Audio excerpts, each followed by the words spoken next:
There are some secrets that even time, with its relentless march, cannot fully erase. They linger, like a faint scent on an old coat, or a whisper just beyond hearing.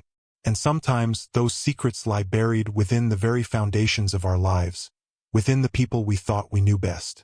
For years, I believed I knew everything there was to know about my grandmother, Eleanor Vance. She was a pillar of quiet strength, a woman whose life seemed as clear and unblemished as the crystal vase she kept on her mantelpiece, always filled with freshly cut roses. Her silver hair, usually pulled back in a neat bun, framed a face etched with the gentle lines of a life well lived. She had a soft, melodic voice that could soothe a crying child or recount a family anecdote with equal grace. She was the grandmother who taught me to bake apple pies, who told me stories of her childhood during the Great Depression, and who always had a comforting hand to hold. She lived in a quaint, two-story house nestled on a tree-lined street in a quiet suburban town in Pennsylvania, a home filled with the scent of lavender and old books. Her life, as far as I could tell, was an open book, filled with love, a respectable marriage to my grandfather, Arthur, and a dedication to her only daughter, my mother, Sarah. But then the oddities began. Small, almost imperceptible at first, like a single thread unraveling from a perfectly woven tapestry. It started after my grandfather passed away, a quiet exit from the world that left a hollow ache in Eleanor's eyes but no outward display of breaking. She simply retreated further into herself, her already gentle nature becoming even more subdued. We attributed it to grief, of course. Who wouldn't be changed by the loss of a lifelong companion? Yet, there was a peculiar edge to her solitude, a certain guardedness that hadn't been there before. She'd always been private, yes, but this was different. This was a vigilance, as if she were constantly listening for a sound no one else could hear, or looking for a shadow that only she could perceive. One rainy afternoon, as I was helping her clear out some of my grandfather's old belongings from the attic, a task that felt heavy with the weight of memories, I stumbled upon a small, ornate wooden box tucked away beneath a stack of yellowed linens. It was unlike anything else in the attic. Everything else was neatly labeled, catalogued, a testament to Eleanor's meticulous nature. This box, however, was plain, unadorned, and strangely heavy. Curiosity, that insidious little imp, gnawed at me. I looked at Eleanor, who was meticulously folding an old quilt, her back to me. Her movements were slow, deliberate. "Grandma," I called out, holding up the box. "What's this?" She froze. The quilt slipped from her hands, falling silently to the dusty floor. Her head snapped up, her eyes wide, almost fearful. It was a reaction so out of character that a shiver ran down my spine. Eleanor, always poised, always composed, now looked like a deer caught in headlights. She turned, her gaze locking onto the box in my hands with an intensity that made my breath catch in my throat. "Put that down, dear," she said, her voice strained, a whisper that was barely audible over the patter of rain against the attic window. "It's nothing, just some old trinkets." But it wasn't nothing. The way her hand trembled as she reached for it, the desperate urgency in her eyes, told me it was far from nothing. Against my better judgment, a rebellious streak I rarely displayed with her, I hesitated. My fingers traced the smooth, dark wood. I could feel a faint vibration, almost like a pulse, coming from within. I glanced at her again. Her usually soft face was now pale, her lips pressed into a thin, white line. "Grandma," I insisted, my voice softer now, sensing a deeper distress. "What's wrong?" Her resolve seemed to crumble then. A sigh escaped her lips, a sound heavy with an unspoken burden. It's a long story, child," she finally murmured, her gaze dropping to the floor. "A story I hoped would remain buried." She took the box from my hands, her touch surprisingly firm. But instead of putting it away, she sat down on an old trunk, her shoulders slumped. Her eyes, usually so bright and full of gentle wisdom, now seemed distant, filled with a profound sadness I had never witnessed before. She ran a gnarled finger over the lid of the box, a gesture of lingering affection mixed with palpable sorrow. The air in the attic, usually stagnant and dusty, suddenly felt thick with unspoken history. "There are things," she began, her voice barely a whisper, "that we carry through life, burdens we choose to bear alone, believing we protect those we love by keeping them hidden. Your grandfather, he knew some of it, but even he didn't know the full truth. No one did. Until now, perhaps." She paused, her gaze fixed on something I couldn't see, perhaps a ghost from her past. "This box, it holds pieces of a life I lived before I was your grandmother, before I was Arthur's wife, before I was even Eleanor Vance as you know her." My mind reeled. Before she was Eleanor Vance? Who was she then? The world tilted on its axis. My grandmother, the embodiment of stability and predictability, was hinting at a secret life, a hidden identity. The thought was so outlandish, so utterly unbelievable. Yet the raw emotion in her eyes, the tremor in her voice, made it undeniably real. I sat down opposite her, cross-legged on the dusty floor, my heart pounding with a mixture of fear and insatiable curiosity. "Grandma," I urged, "please tell me, what is it?" She looked at me then, her eyes slowly focusing, as if pulling herself back from a distant shore. A tear, slow and deliberate, tracked a path down her wrinkled cheek. "It began in another time, another place," she started, her voice gaining a fragile strength.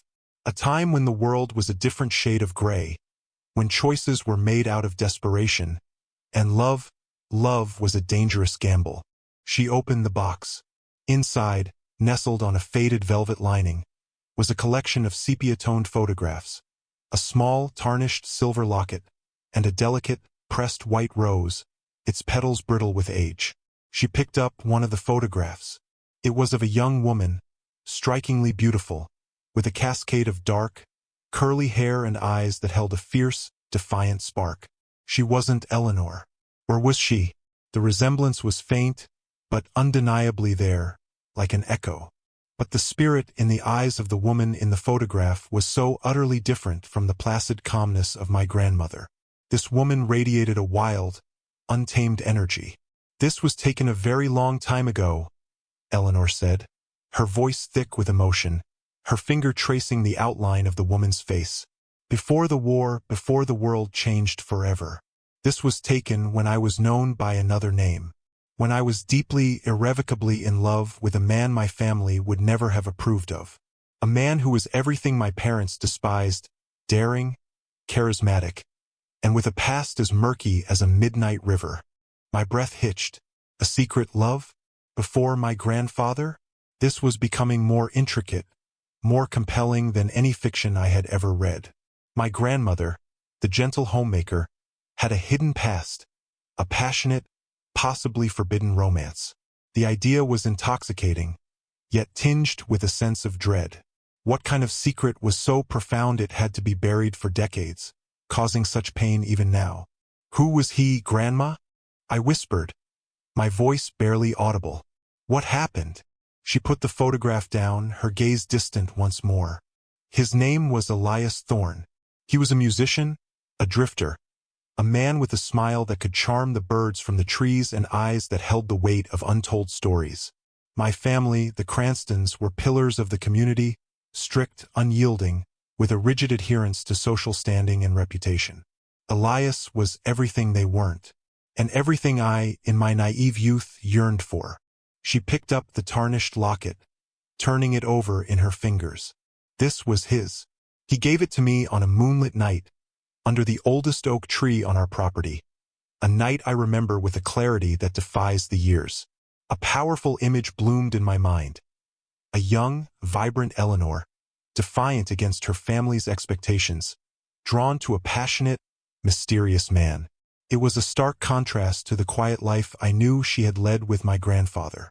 This was a story of fire and forbidden desire, of rebellion and consequence. The atmosphere in the attic crackled with the weight of her untold narrative. I waited, utterly enthralled, for her to continue, desperate to understand the full scope of this clandestine life that had been hidden for so long, to uncover the depths of the secrets that had haunted my grandmother for decades. The silence stretched, punctuated only by the drumming of rain and the frantic beat of my own heart, anticipating the next painful revelation.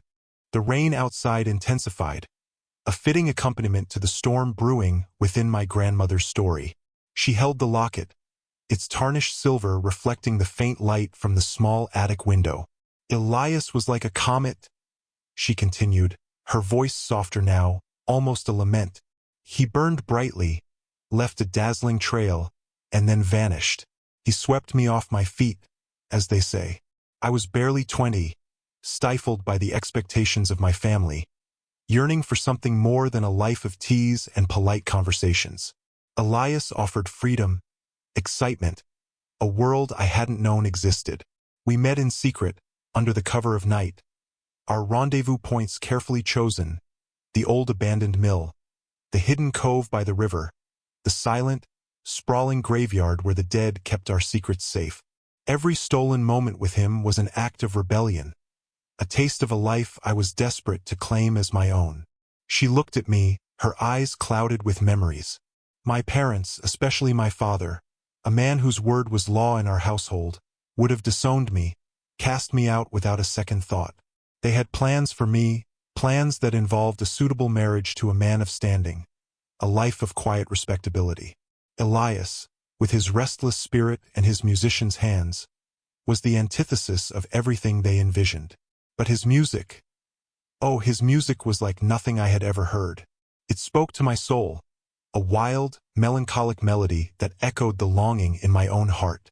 He would play for me under the stars, his guitar a living extension of his very being, and in those moments, the world, with all its societal constraints and expectations, simply ceased to exist.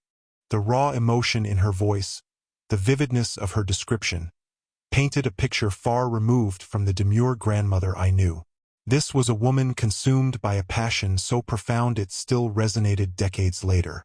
We dreamed of running away, she confessed, her voice barely a whisper, of leaving everything behind and starting fresh, somewhere no one knew our names, where we could simply be Elias and Eleanor, without the weight of expectations or the shadow of judgment.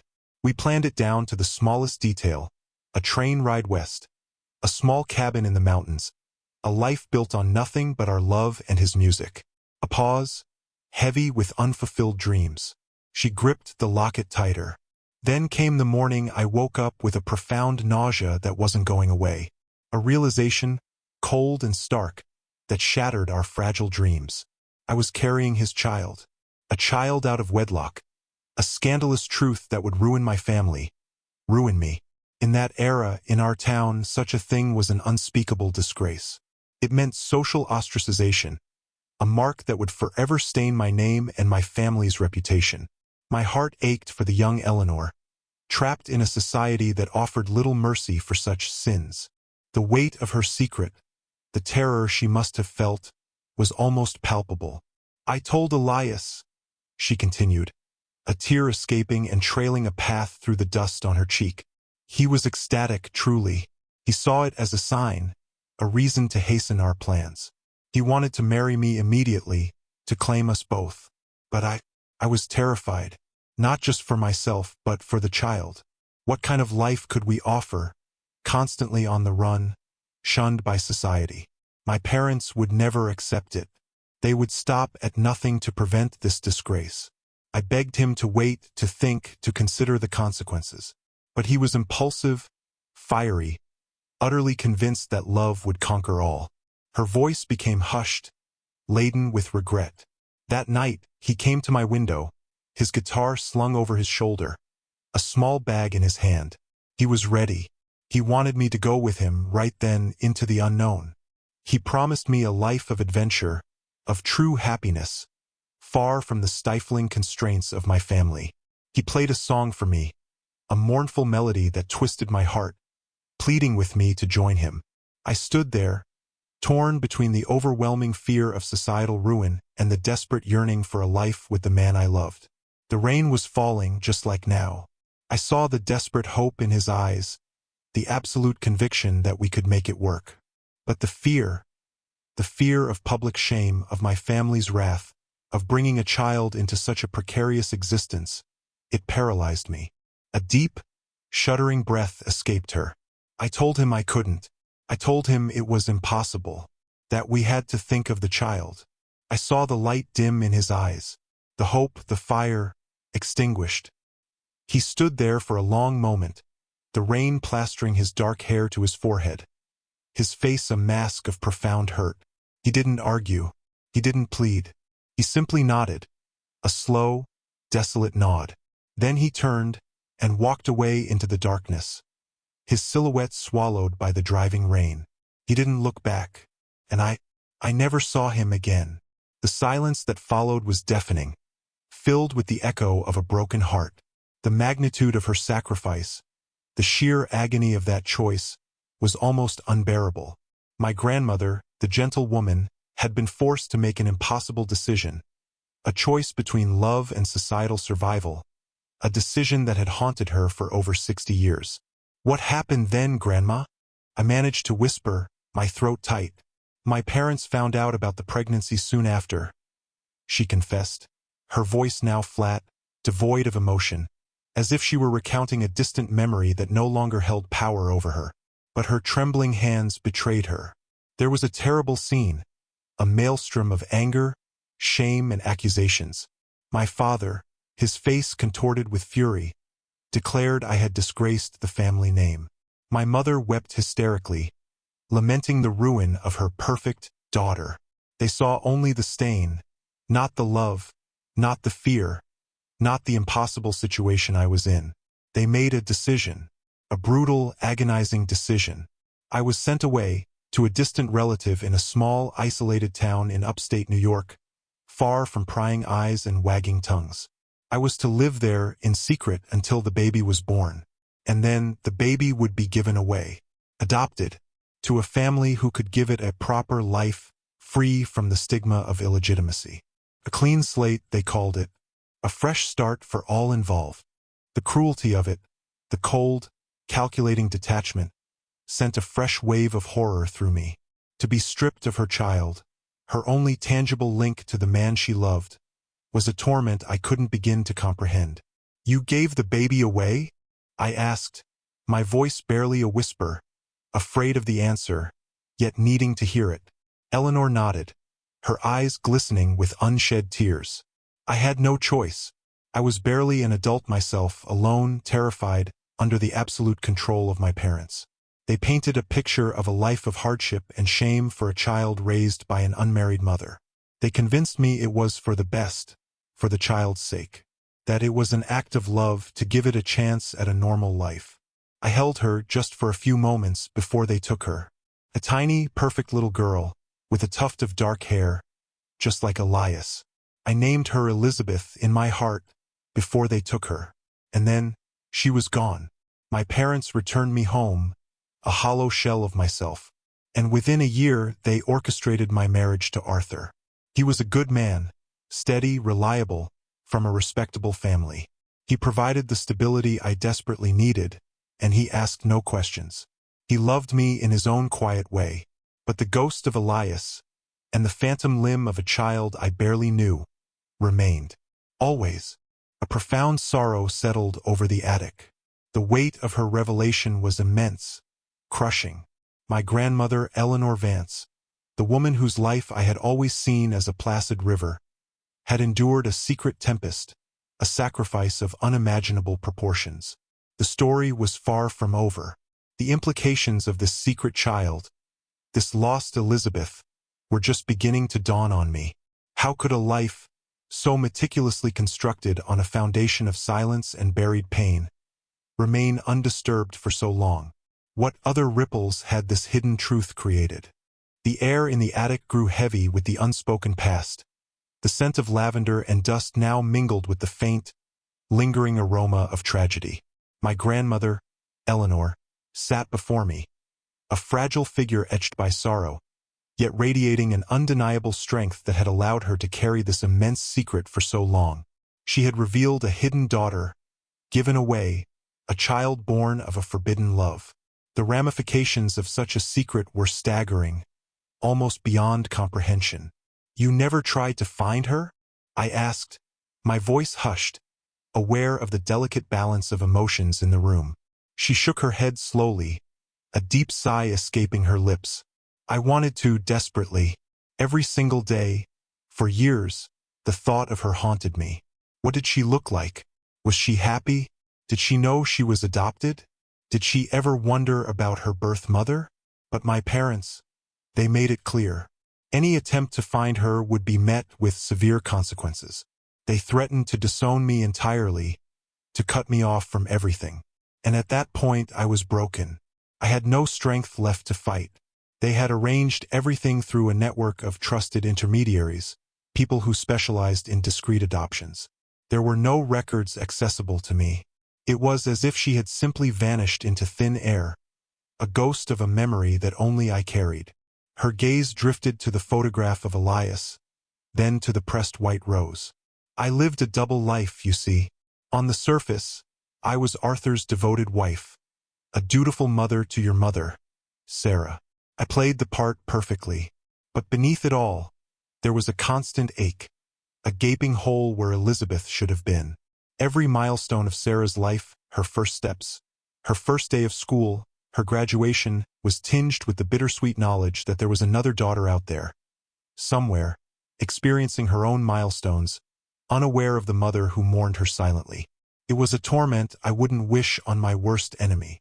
The image of Eleanor, living a life of quiet desperation, pretending to be whole while a vital piece of her was missing, was heartbreaking. It was a testament to the immense pressure she must have faced, the societal expectations that could crush an individual's spirit so completely. Did you ever tell Grandpa Arthur? I ventured cautiously. She hesitated, her fingers tracing the delicate petals of the dried rose. Not fully. He knew I had a past, a difficult one, before we met.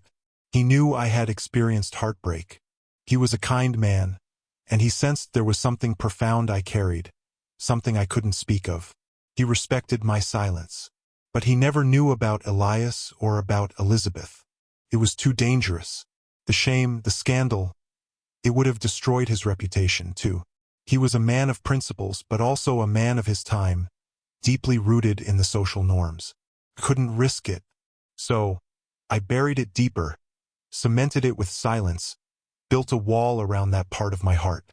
It was a lonely existence in many ways, even with Arthur's quiet companionship.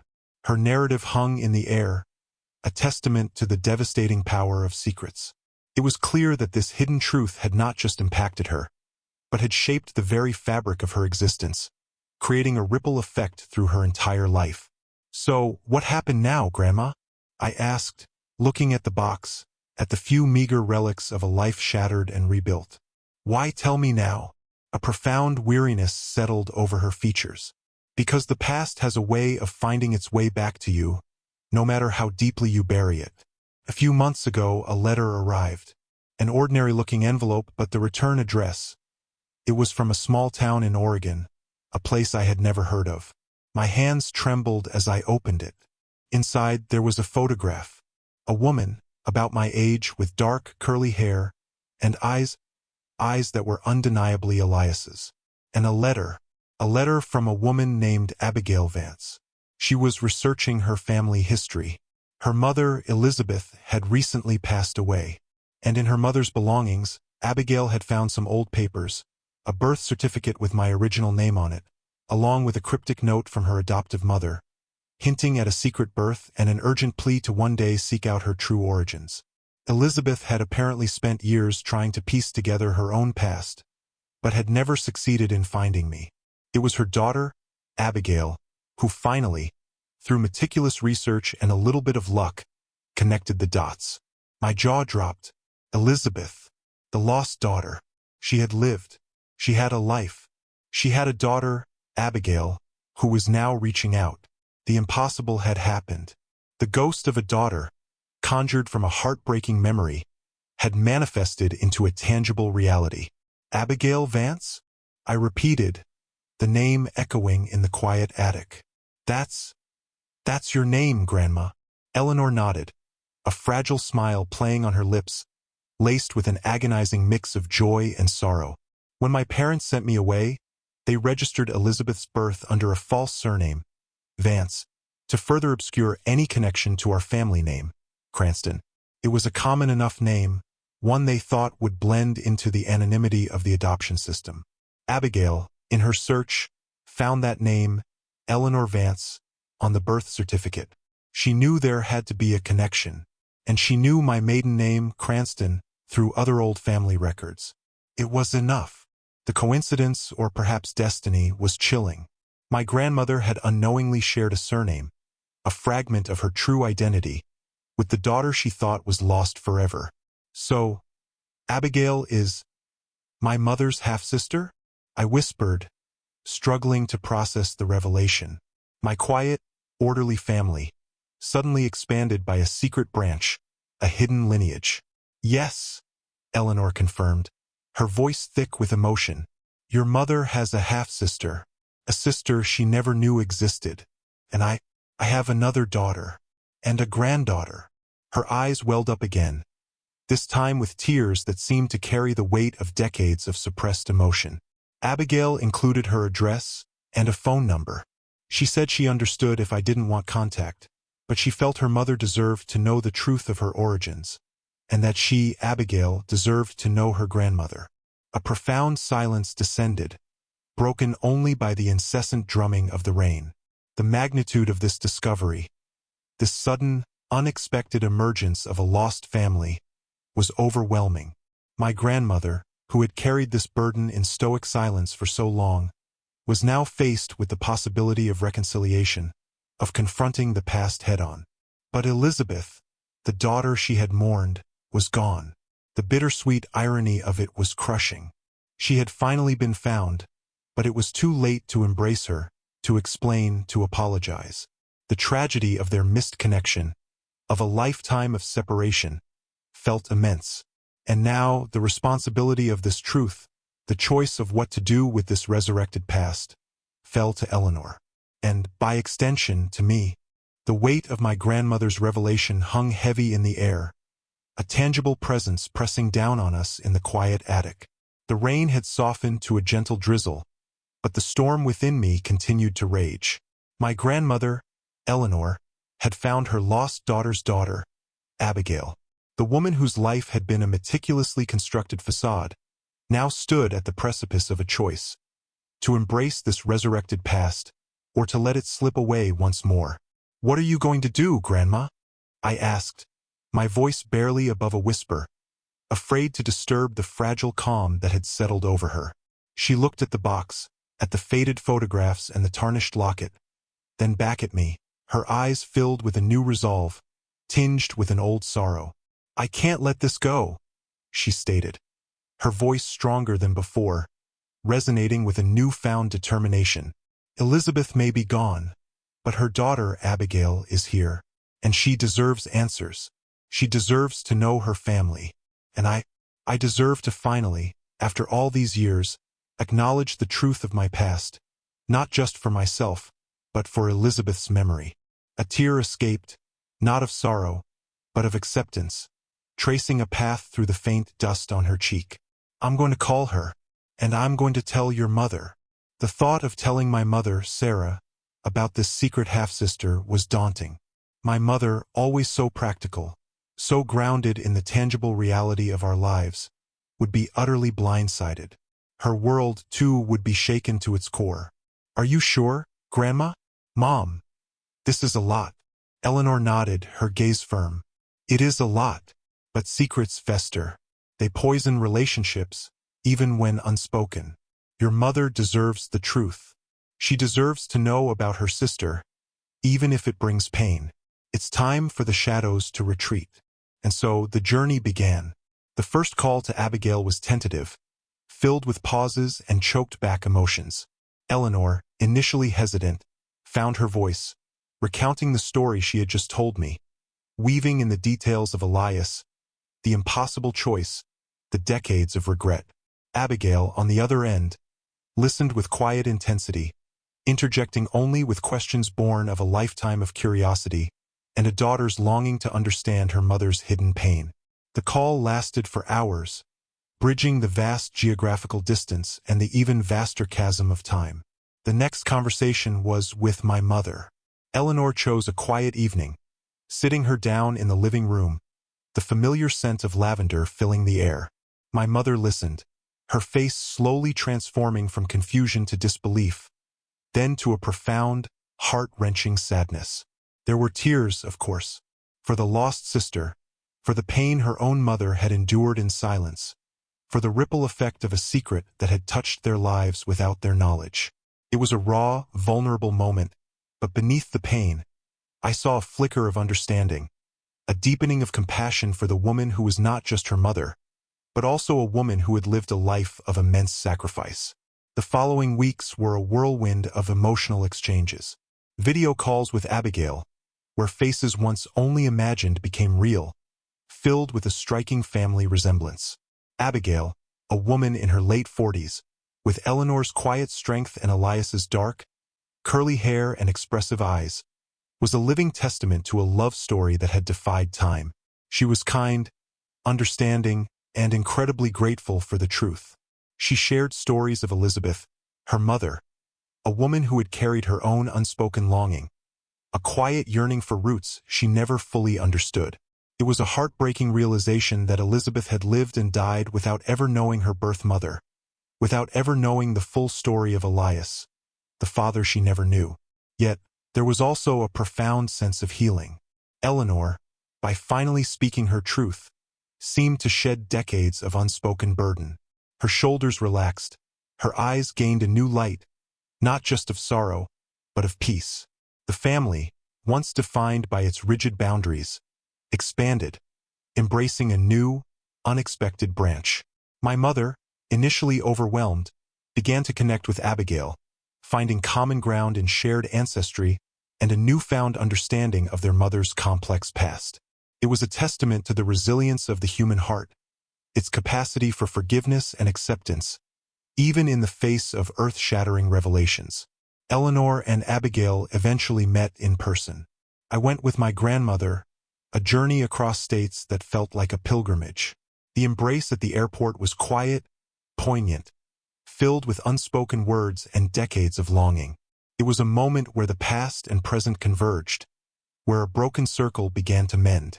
They spoke for hours, sharing memories of Elizabeth, connecting the threads of two lives that had been unknowingly intertwined for so long.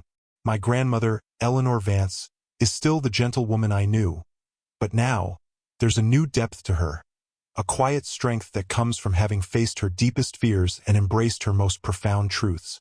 The secret of her hidden family, once a source of torment and isolation, had become a catalyst for healing, for connection, for a deeper understanding of love, loss, and the enduring power of family. It showed me that secrets, no matter how deeply buried, will always find a way to surface, and that sometimes the most painful truths can lead to the most profound liberation. This story, the journey of my grandmother and her secret family, has reminded me of the incredible resilience of the human spirit, the enduring power of love, and the complex, often heartbreaking, tapestry of family. It's a story about choices made, consequences lived, and the unexpected ways in which the past can reach out and reshape our present. If you found this story captivating, if it made you feel the weight of those secrets and the triumph of truth, please consider liking this video. Every like helps us share these incredible, real-life dramas with more people. And if you want to be sure you don't miss any of our future profound stories, stories that will challenge your perceptions and stir your emotions, then please subscribe to our channel and hit that notification bell.